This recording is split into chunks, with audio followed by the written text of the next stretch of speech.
Sosok Xiaoyan muncul dalam kehampaan yang gelap. Di ruang bagian ini, ada fluktuasi energi yang sangat besar, dan semacam paksaan yang dapat menggerakkan Kaisar Dou. Bahkan doki di tubuh Xiaoyan menjadi sedikit kacau. Xiaoyan tidak berani gegabah dalam bertindak. Kemudian Xiaoyan duduk dengan kaki bersila, membangkitkan semangat juang di tubuhnya untuk melawan. Energi saluran ini jauh melebihi imajinasi Xiaoyan. Dan sosok Xiaoyan mulai menjadi sangat terdistorsi. Hal ini menimbulkan semangat juang Xiaoyan kacau. Dapat dibayangkan betapa mengerikan energi ini. Energi ini cukup untuk melukai orang kuat hingga berkeping-keping. Kaisar tidak memiliki peluang untuk selamat. Xiaoyan hanya duduk bersila seperti ini, mengandalkan ketahanan api yang berbeda. Setelah beberapa kali penyesuaian pernapasan, napas Xiaoyan mampu perlahan stabil di ruang ini. Saya tidak tahu berapa lama waktu yang dibutuhkan untuk membuka perlahan. Buka matamu. Xiaoyan menghela napas panjang. Ruang ini benar-benar luar biasa. Setelah periode perlawanan penyesuaian terhadap ruangan ini, Xiaoyan benar-benar merasakan sedikit peningkatan pada dokinya. Peningkatan halus ini membuatnya sadar akan satu situasi, yaitu, di ruang ini, doki mengalami sedikit peningkatan. Di ruang ini, Xiaoyan merasa bukan yang terkuat, dan ia akan memulai perjalanan panjang yang penuh duri. Lorong ini terlihat tak berbatas dan seolah tidak ada habisnya. Di sekitar lorong itu, seperti bintang di langit dan di bumi, ada bintang-bintang yang bersinar. Lingkungan seperti ini dapat dengan mudah membuat orang kehilangan akal sehatnya. Tentu saja, ini membuat kondisi pikiran, kekuatan dan jiwanya Xiaoyan dapat terganggu. Namun, Xiaoyan masih tahu bahaya dari bagian ini, dan tidak berani menerimanya. Menyebarkan tulang dan sayapnya, api berwarna-warni mengelilingi Xiaoyan, dan tubuhnya perlahan terbang di ruang ini. Hanya ada satu bintang di ruang ini. Benar-benar kehilangan konsep waktu. Xiaoyan tidak tahu berapa lama lagi dia bisa terbang. Dengan kekuatannya saat ini sebagai seorang kaisar, kecepatan terbangnya lebih lambat di tempat ini. Hal itu membuat Xiaoyan kaget. Pada saat yang sama, Xiaoyan juga menemukan bahwa semakin ia terbang ke depan, semakin kuat sumber kaisar, yang membuat Xiaoyan yakin bahwa ada akhir ruang ini. Xiaoyan terbang tanpa lelah. Saya tidak bisa melihat ujung ruangan ini. Tidak ada suara sama sekali. Yang bisa saya dengar hanya suara sayap saya. Sepi, sunyi seram, benar-benar membuat orang merasa seperti mau ambruk. Xiaoyan yang telah terbang untuk waktu yang lama, dia mulai terbiasa dengan keheningan semacam ini. Saya tidak tahu berapa lama penerbangan seperti itu berlangsung. Xiaoyan tiba-tiba membuka matanya, dan sosok itu buru-buru mundur. Sambil berkata, "Sial, apa ini?" Xiaoyan jelas mendengar kekuatan angin yang sangat besar datang ke wajahnya. Dan ruang yang sunyi tiba-tiba menjadi keras. Ada makhluk yang tingginya 100 meter menjerit. Makhluk seperti ini yang belum pernah dilihat Xiaoyan sebelumnya. Dan ukurannya yang besar sangat mengerikan. Yang paling menakutkan Xiaoyan adalah makhluk tak dikenal ini. Memiliki aura Gundam Dodi yang bahkan lebih kejam dari dirinya sendiri. Ini adalah sesuatu yang tidak bisa dibayangkan Xiaoyan sama sekali. Seluruh benua akan dihancurkan olehnya. Meskipun Xiaoyan merasakan tekanan dalam napasnya, Xiaoyan tidak memiliki perasaan takut terhadapnya. Setelah menstabilkan tubuhnya, ekspresi kemarahan melintas di antara alisnya. Kaisar yang baru, sayangnya, hidangan saat ini tidak buruk. Suara kasar makhluk tak dikenal bergema di ruang sepi ini. Oh, apa? Siapa yang harus makan atau minum? Xiaoyan mendengus dingin. Dia tidak tahu monster apa yang ada di depannya itu. Setelah dipromosikan menjadi kaisar, dia belum bertarung selama beberapa dekade. Tetapi pada saat ini seluruh gairah bertarungnya seperti dibangunkan. Xiaoyan di langit menatap raksasa tanpa rasa takut. Sidik jarinya berubah, dan tiba-tiba, api aneh di sekitarnya mengubah sekitarnya menjadi lautan api yang bergulir. Dan kemudian bergegas ke tubuh Xiaoyan dengan kecepatan yang sangat cepat. Dan setelah nyala api merah mengalir ke tubuh Xiaoyan, tubuh Xiaoyan juga berkembang pesat di bawah aliran api yang tak terhitung jumlahnya. Dan selama ekspansi, nyala api yang cemerlang dengan cepat menyapu tubuh Xiaoyan, meraung keluar dari pori-porinya dan berubah menjadi naga api, berputar-putar di sekitarnya. Benar saja, aku memiliki beberapa keterampilan. Layak menjadi satu-satunya Kaisar Dou yang akan muncul kembali setelah 1000 tahun, tapi masih sedikit untuk bertarung melawan Kaisar ini. Melihat Xiaoyan dengan api indah terbang di sekujur tubuhnya, kejutan melintas di mata makhluk besar itu. Saya ingin melihat seberapa banyak kemampuan yang Anda miliki di bawah penampilan cantik Anda. Cibiran itu jatuh, tubuh besar makhluk itu tiba-tiba bergerak, membawa bintang-bintang di sekitarnya, dan ekor besar itu mendengus langsung ke Xiaoyan, dan sepanjang waktu tiba-tiba. Ruang sedikit berfluktuasi, dan kejutan semacam ini sangat menakutkan, dan saya khawatir Kaisar Surga Jiwa jauh di belakang. Melihat makhluk itu menyerang secara langsung, Xiaoyan hanya mendengus dingin, tetapi tidak menghindar, tetapi juga melemparkan pukulan. Pada saat ini, Xiaoyan telah berubah menjadi tubuh Dodi, dan tubuhnya juga sangat besar, naga api yang menyapu seluruh tubuhnya dihancurkan dengan keras oleh angin tinjunya. Bam! Dua kekuatan menakutkan bertabrakan bersama, dan embusan angin yang menakutkan benar-benar menyebabkan beberapa riak di ruang sekitarnya, dan ekspresi terkejut muncul di mata makhluk itu lagi. Dia tidak menyangka bahwa Kaisar Dou yang baru saja datang ke ruang ini, dapat menerima salah satu serangannya tanpa melukai sedikit pun. Kilatan kemarahan melintas di mata makhluk itu, siap menyerang lagi. Tiba-tiba, sebuah suara terdengar di belakang pria dan binatang itu. Tidak ada pertempuran di kota air mata, silakan pergi dengan cepat. Suara dingin tiba-tiba terdengar di ruang ini, dan kemudian seperti riak di air, beriak di ruang ini. nak, kamu beruntung, lain kali kamu membiarkan aku bertemu denganmu, aku khawatir kamu tidak akan seberuntung itu. Makhluk itu melirik Xiao Yan dengan enggan, mendengus dan berkata, segera, cahaya bergetar dan menghilang di ke dalam ruang ini. Tubuh Xiao Yan sepanjang 10.000 kaki juga perlahan berubah ke belakang, dan ketika dia berbalik untuk melihat ke belakang, seorang pria berbaju zirah berdiri di belakangnya. Terima kasih, senior. Xiao Yan menangkupkan tangannya dan berterima kasih padanya. Jika orang ini tidak datang, dia akan mengalami pertempuran berdarah lagi hari ini. Xiao Yan tahu dari pukulan tadi bahwa makhluk itu tidak menggunakan semua kekuatannya. Sejujurnya, Xiao Yan tidak terlalu percaya diri. Haha, jangan terima kasih, ini pekerjaanku. Apakah kamu Dodi yang baru? Pria lapis baja itu tertawa dan bertanya dengan lembut. Xiao Yan mengangguk ringan, tetapi dia tidak menyembunyikannya, tetapi dia memiliki beberapa keraguan di hatinya, bagaimana pria berbaju besi ini tahu tentang dia. Yah, kamu adalah orang yang dicari Kaisar Ming, ayo pergi, aku akan membawamu untuk menghancurkan kota. Dengan pengakuan Xiao Yan, pria berbaju zirah itu tidak bertanya lagi, berbalik dan terbang tanpa menunggu Xiao Yan. Xiao Yan, di sisi lain, berdiri diam, apakah ada orang lain yang datang menjemputku? Xiao Yan tidak bisa tidak bertanya pada dirinya sendiri, apakah ada orang di sini yang mengenalnya? Senior, tolong maafkan saya karena telah mengambil kebebasan junior.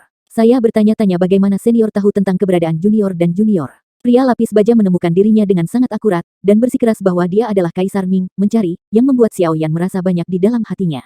Hehe, nak, kamu cukup berhati-hati. Aku tahu segalanya dalam 1000 mil dari kota yang robek. Bukankah mudah untuk menemukanmu? Adapun mengapa aku pikir itu kamu, karena kamu adalah satu-satunya di lorong ini untuk 1000 tahun. Orang-orang, dan binatang luar angkasa yang bertarung denganmu barusan. Pria berbaju besi itu mendengar pertanyaan Xiao Yan, berhenti dan berkata perlahan. Xiao Yan juga tercengang ketika dia mendengar kata-kata pria berbaju zirah. Di ruang ini, rasa kekuatan jiwa Kaisar Lilamnya hanya 100 mil jauhnya, tetapi pria parubaya berbaju besi di depannya ini bisa mendeteksi 1000 mil. Memang, napas yang berasal dari pria berarmor juga jelas, dan kekuatannya sama sekali tidak sebanding dengan dirinya sendiri. Xiao Yan mengangguk, meskipun dia masih memiliki beberapa keraguan, tetapi di ruang tanpa harapan ini, lebih baik bertemu seseorang untuk memimpin daripada hanya berkeliaran. Tidak ada cara lain, untuk saat ini, saya harus percaya orang di depan saya. Xiao Yan berhenti berbicara, mengikuti di belakang orang lapis baja, dan terbang ke kejauhan dengan kecepatan yang sangat cepat. Pada saat ini, kecepatan Xiao Yan telah mencapai ekstremnya sendiri, dan dia masih tidak dapat mengejar pria berbaju besi itu. Untungnya, itu tidak terlalu jauh. Setelah lebih dari 10 menit, sebuah kota kecil muncul di depan mata Xiao Yan. Dari atas, Xiao Yan dapat dengan jelas melihat seluruh kota robek, dengan orang-orang yang datang dan pergi, sangat makmur. Seluruh kota terbuat dari semacam batu biru, dengan menara tinggi berdiri di tengahnya. Di puncak menara tinggi, ada api samar, tampak dari kejauhan, memberi orang perasaan misterius, mungkin mendukung ini. Bar energi kota. Saya tidak menyangka akan ada kota seperti itu di sini. Xiao Yan agak terkejut. Untuk mempertahankan kota di celah-celah ruang, saya khawatir itu akan menggunakan banyak energi sebagai pendukung. Orang yang bisa membuka diri kota-kota di celah-celah ruang secara alami itu juga akan menjadi yang kuat bergema di satu sisi. Ini adalah kota yang robek, ikut aku. Pria berbaju besi itu berkata dengan lembut. Keduanya menukik, dan akhirnya mendarat di jalan batu yang penuh kesederhanaan. Orang-orang yang menumbuhkan binatang ajaib juga mengenakan baju besi yang sangat indah. Ada berbagai macam kios, dan ada banyak benda langka dan asing. Tidak banyak, Xiao Yan terpesona. Xiao Yan dengan santai memeriksa napas beberapa orang, dan tidak bisa menahan diri untuk tidak menggigil, yang semuanya beberapa kali atau bahkan ratusan kali lebih banyak daripada napasnya. Mengikuti pria berbaju besi berjalan ke satu arah, Xiao Yan melihat seorang pria tua puluhan meter jauhnya, berdiri dengan tangan di belakang punggungnya, dan tersenyum padanya.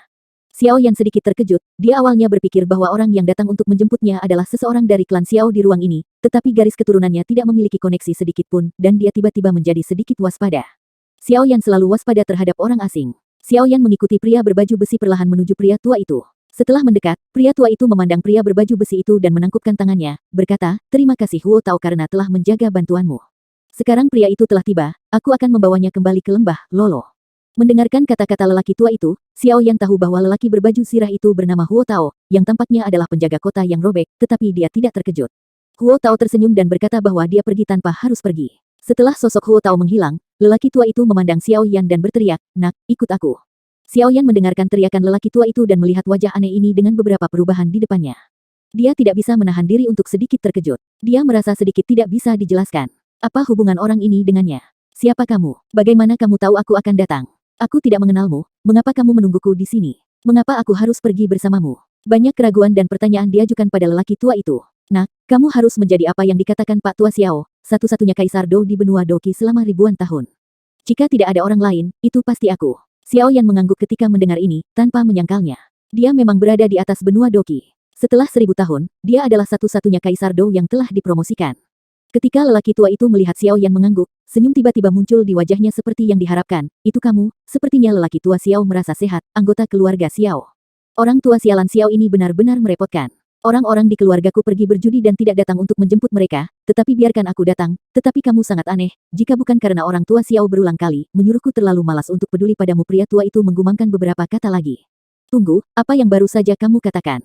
Keluarga Xiao, Pak Tua Xiao, apakah itu leluhurku? Leluhurku masih ada. Senior, bisakah kamu membawaku untuk segera melihat leluhurku? Seperti yang diharapkan, itu pasti leluhurnya. Xiao Yan tidak berpikir bahwa ada orang-orang dari klan Xiao di sini, dan dia merasa sedikit bersemangat. Orang tua itu mengerucutkan bibirnya, omong kosong. Itu nenek moyangmu yang memintaku untuk menjemputmu, kamu ingin melihat leluhurmu, kan? Kalau begitu ikut aku, sudah larut, kamu ikuti aku dengan cermat. Mata Xiao Yan, dengan lambaian jubah lengan bajunya, celah di ruang terbuka, dan kemudian dia masuk ke celah itu. Dalam waktu singkat, keduanya berjalan keluar dari celah, dan suasana kuno yang kuat mengalir ke arah mereka. Begitu Xiao Yan berjalan keluar dari celah ruang, dia kagum. Asal Ki Kaisar di sini lebih intens daripada di ruang lorong. Ketika dia duduk, dia langsung dikejutkan oleh pemandangan di depannya. Dikelilingi oleh hutan lebat, pohon-pohon yang padat benar-benar tidak seperti pohon-pohon di benua Doki. Akar dan akarnya adalah pohon besar yang menjulang ke langit. Kanopi tidak dapat dilihat sekilas, menutupi langit dan menghalangi matahari, seperti pilar langit, menghubungkan langit dan bumi, dan mendukung langit agar tidak jatuh.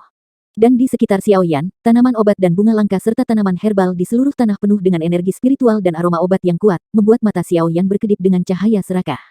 Sebagian besar bahan obat dan bunga serta tumbuhan langka ini tidak pernah dilihat sebelumnya oleh Xiao Yan, dan apa yang mereka lihat sebenarnya adalah bahan obat yang sangat langka dan langka di benua Doki, tetapi di sini mereka ada di mana-mana.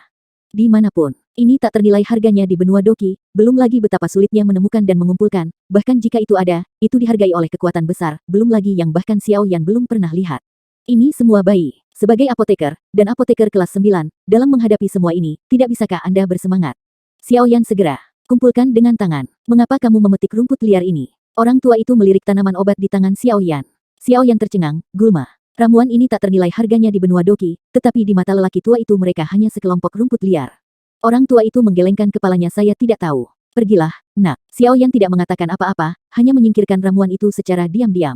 Apa ini? Xiao Yan melihat Spar ungu tidak jauh, dia bergerak dan mengeluarkan Spar, sebuah kejutan melintas di matanya. Kekuatan ini sebenarnya melebihi bahan terbaik di benua Doki. Hei nak, ayo pergi, apa gunanya pecahan batu itu?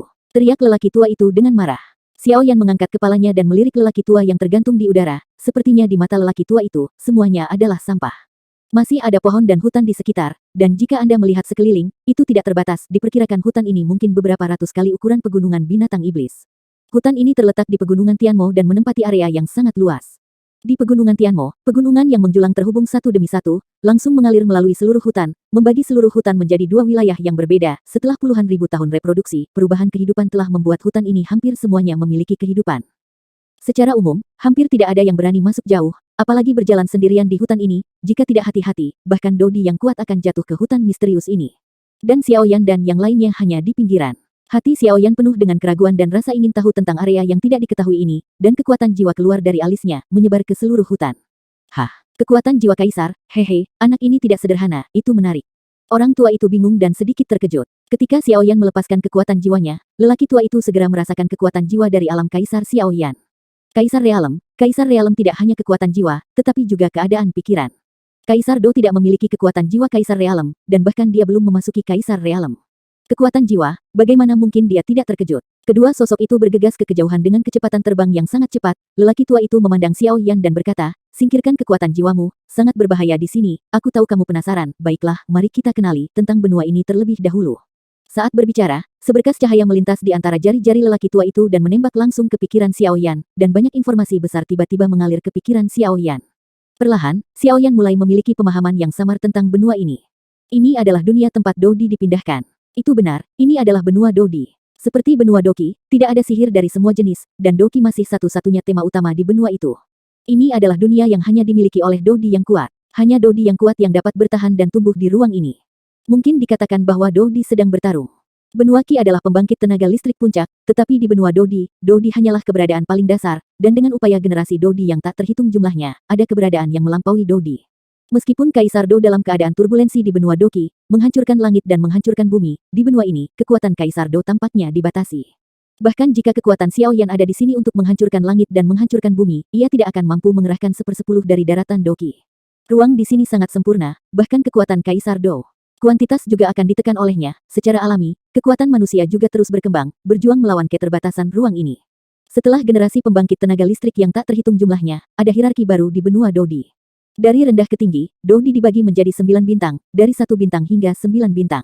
Setiap bintang dibagi menjadi 4 tahap awal, tengah, akhir dan puncak, dan setiap tahap dibagi menjadi 4 tingkatan primer, menengah, lanjutan dan puncak. 9 bintang. Di atas, adalah keberadaan yang melampaui Dodi, Dosian, hanya satu orang di seluruh benua Dodi yang telah mencapainya, dan dia adalah pencipta ruang ini. Di atas Dosian, menurut rumor di daratan, ada Dosen dan Kaisar Keabadian. Apakah itu benar? Tidak ada yang tahu. Di benua ini, 89 dari 10 orang hanyalah Dodi bintang 1. Perbedaan hanya 1 bintang adalah celah yang tidak dapat diatasi seperti jurang. Untuk setiap bintang, Anda mungkin perlu ribuan tahun kultivasi untuk mencapainya. Titik. Setiap kali Anda naik level, akan ada bencana kekaisaran, dan setelah melewati bencana kekaisaran, peningkatan akan berhasil. Secara umum, dibutuhkan 1000 tahun bagi orang biasa untuk meningkatkan dari 1 bintang menjadi 2 bintang, 4000 tahun untuk meningkatkan dari 2 bintang menjadi 3 bintang, 10.000 tahun untuk meningkatkan dari 3 bintang menjadi 4 bintang, dan 5 bintang untuk naik dari 4 bintang.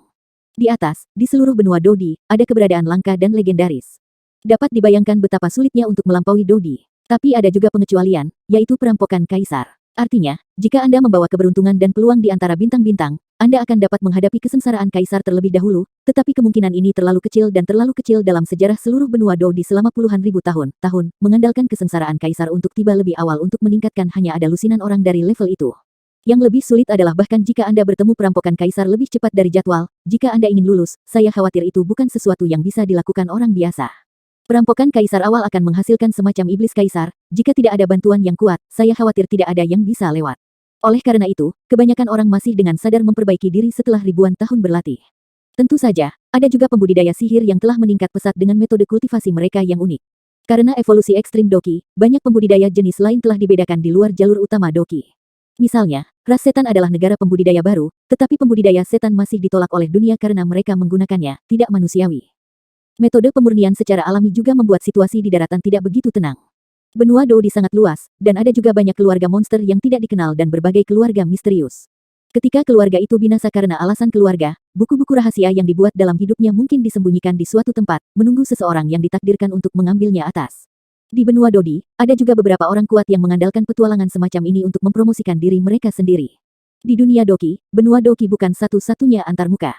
Dapat dikatakan bahwa dunia ini seperti galaksi, terdiri dari banyak planet, benua Doki hanyalah salah satunya, jadi dunia ini menyatukan orang-orang dari berbagai tempat.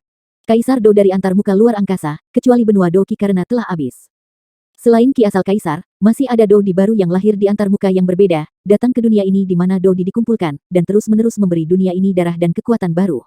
Singkatnya, ini adalah benua yang penuh keajaiban dan keajaiban. Pada saat ini, tempat Xiaoyan berada disebut Dizu, seperti kekaisaran Gama di benua Doki, tetapi ukuran area yang didudukinya, bahkan Zongzu yang paling makmur di benua Doki tidak dapat dibandingkan dengannya. Informasi itu juga termasuk pengenalan orang tua itu. Nama lelaki tua itu adalah Guan Fangming, dan orang-orang memanggilnya Kaisar Ming.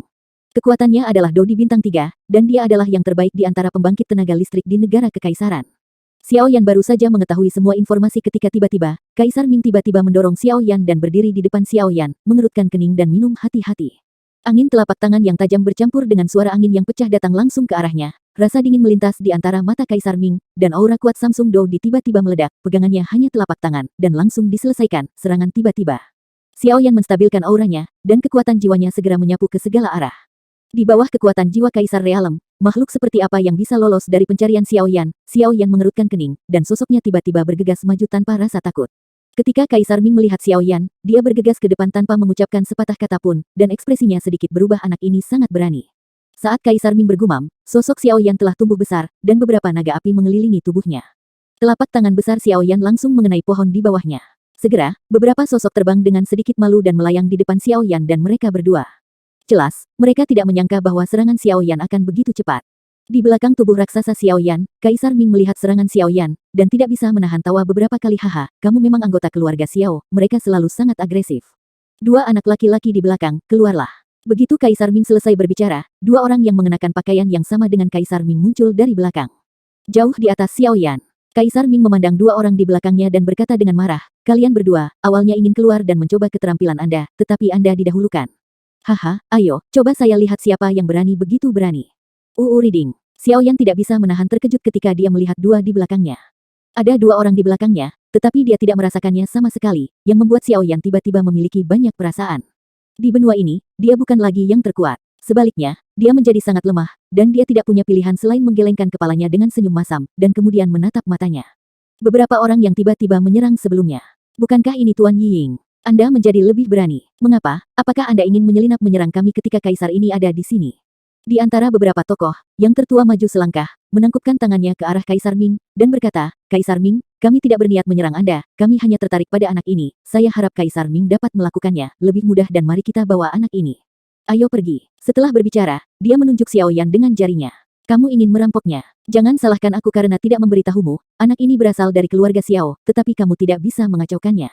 Jika keluarga Xiao datang ke pintu di masa depan, aku takut, kamu tidak akan bisa makan dan berjalan-jalan, dan Tuan Ying Irak, kamu bahkan berani menantangku di depanku dengan dou di bintang 2 hanya 5. Kaisar Ming dengan tenang melihat beberapa sosok yang malu di depan dia. Ekspresi pria tua bernama Yi Ying sedikit berubah. Dapat dilihat bahwa dia masih memiliki beberapa keraguan tentang klan Xiao. Dia maju selangkah dan berkata dengan tidak percaya, oh, benarkah? Dia dari klan Xiao. Anda dari klan Xiao. Bawa, Anda jelas membodohi saya. Selain itu, bagaimana dengan dou di bintang 2? Anak ini hanya dou di bintang 1, bagaimana kalau Anda memberikannya kepada kami? Semua orang aman, bagaimana dengan kamu? Kaisar Ming melotot dan berteriak saudara perempuanmu, kamu bisa memanjat lebih jauh untukku, kamu sekte abadi bukan lawanku di lembah Tianming. Ketika Yi Ying mendengar ini, dia langsung melompat seperti guntur Hef, kamu harus mengambilnya jika kamu bukan lawan. Anak ini memiliki api di tubuhnya. Bahkan jika dia mencoba yang terbaik, dia akan meraihnya. Saudara, lakukan. Api langit, api surgawi di mulut mereka mungkin api aneh di tubuh mereka sendiri. Tampaknya api aneh di tubuh mereka telah ditemukan oleh orang-orang ini. Alis Xiao Yan mengencang, tapi dia tidak berharap orang-orang ini mendeteksi api anehnya, begitu cepat kehadirannya. Aku tidak menyangka anakmu memiliki api di langit. Wah, hati-hati, kata Kaisar Ming lembut. Xiao Yan tidak memiliki niat sedikit pun untuk mundur, sebaliknya, cahaya di tangannya bergetar, dan sebuah penggaris besar yang ditutupi dengan warna-warna cemerlang dipegang di tangan Xiao Yan. Penguasa kuno abadi api surgawi. Ini adalah penguasa kuno abadi api surgawi. Saya tidak berharap anak ini memahami senjata seperti itu. Orang-orang di sekitar terkejut. Tampaknya dia menganggap api aneh di tubuhnya sebagai semacam api langit lagi. Xiao Yan bergegas tanpa mengucapkan sepatah kata pun, karena dia merasakan makna mengerikan dari beberapa orang, dan tentu saja dia tidak akan berbelas kasih. Ming Yanzhang. Dua orang yang mengikuti di belakang Kaisar Ming tidak bisa menahan amarah mereka. Salah satu dari mereka berteriak keras, dan sidik jari emas besar terbentuk dengan cepat di udara, bang. Muntah darah dan cepat mundur. Xiao Yan juga langsung menghajar mereka bolak-balik. Mereka bertiga bergabung untuk mendorong mundur beberapa orang dalam waktu singkat. Mereka tidak menggunakan kekuatan penuh mereka. Mereka semua sepertinya takut pada Kaisar Ming yang berdiri di belakang Xiao Yan. Haha, nama Tianhuo memang benar. Hari ini benar-benar membuka mata bagi orang tua ini. Kaisar Ming tidak mengambil tindakan, tetapi menyaksikan Xiao Yan bertarung sambil tersenyum, dan segera mengangkat kepalanya dan tersenyum. Wajah lelaki tua bernama Yi Ying itu sedikit jelek. Sekarang pihak lain memiliki dua dou di bintang 2 yang tiba-tiba muncul, ditambah Mingdi yang merupakan dou di bintang 3, dan Xiao Yan yang jauh lebih kuat dari yang dia duga. Jelas, dia ada di pihaknya. Tidak ada peluang untuk menang. Cepat atau lambat kita akan merebut Skyfire, nak, akan ada beberapa waktu kemudian. Ayo pergi. Orang tua Yi Ying mendengus dingin. Meskipun dia memiliki beberapa kaisar dou bintang 2, ada dou bintang 3. Kaisar di depannya. Tidak peduli apa yang mereka katakan, itu bukan milik mereka. Yi Ying tahu bahwa dia tidak bisa melawannya, jadi dia harus mengeluarkan perintah penarikan, dan kemudian menghilang keluar angkasa. Menunggu kapan saja. Xiao Yan tersenyum, tanpa rasa takut sedikit pun akan kata-kata kasar penatua Yi Ying. Melihat beberapa orang pergi, Xiao Yan perlahan pulih, pertempuran ini jelas tidak menyenangkan. Pada saat ini, Kaisar Ming berdiri dengan tangan di belakang beberapa orang. Membaca www.ukansu.com tersenyum pada keduanya yang tiba-tiba muncul kalian berdua, mengikuti saya adalah kesempatan untuk mencari tahu. Keduanya menyeringai 2 kali di hadapan Kaisar Ming. Kaisar Ming menunjuk Xiao Yan dan memperkenalkan kepada 2 di belakangnya ini adalah satu-satunya Kaisar Dou di benua Douqi selama ribuan tahun, Xiao Yan, anggota klan Xiao. Kemudian dia menunjuk keduanya dan memperkenalkan kepada Xiao Yan, keduanya adalah murid lembahku yang paling bangga. Mereka baru saja dipromosikan menjadi Dou di bintang 2. Yang dengan wajah muram ini adalah murid tertua, Yun Feng. Pria berpenampilan sederhana ini adalah murid kedua, Xiong Yuan. Awalnya saya ingin memamerkan keterampilan saya, tetapi saya tidak berharap Anda yang memimpin. Hehe, ayo, mari kita saling mengenal. Xiao Yan menangkupkan tangannya dan berkata, temui 2 senior. Yun Feng hanya melambaikan tangannya, sementara Xiong Yuan jauh lebih antusias. Dia mengangkat tangan Xiao Yan dan berkata sambil tersenyum, kamu tidak perlu lebih sopan, adik Xiao Yan. Xiao Yan mengangguk dan berkata, terima kasih, senior. Siapapun yang muncul di depan Xiao Yan bukanlah seniornya, bahkan yang terburuk pun harus memanggilnya senior. Lagi pula, dia adalah satu-satunya Kaisar Dou setelah 1000 tahun, jadi senioritasnya juga terendah, dan kekuatannya tidak sebesar itu, sebagus yang lain di benua ini, kekuatan juga dihormati. Kaisar Ming mengangguk, lalu berkata Xiao Yan, tampaknya keberadaanmu telah terungkap, kita harus bergegas kembali untuk menghindari lebih banyak masalah yang tidak perlu. Saat Kaisar Ming mengatakan bahwa beberapa orang muncul, Xiao Yan mulai bertanya-tanya, kekuatan macam apa pihak lain yang dapat mengetahui keberadaannya dengan begitu cepat dan akurat. Mengapa mereka begitu terobsesi dengan Dou di bintang satu yang begitu kecil? Siapa yang akhirnya membocorkan keberadaannya? Sementara Xiao Yan memikirkannya, Kaisar Ming meraih bahu Xiao Yan, dan sebuah batu aneh melintas di tangannya. Dengan kejutan cahaya, mereka berempat menghilang di atas hutan. Sampai di sini dulu John, mohon maaf bila banyak kekurangannya.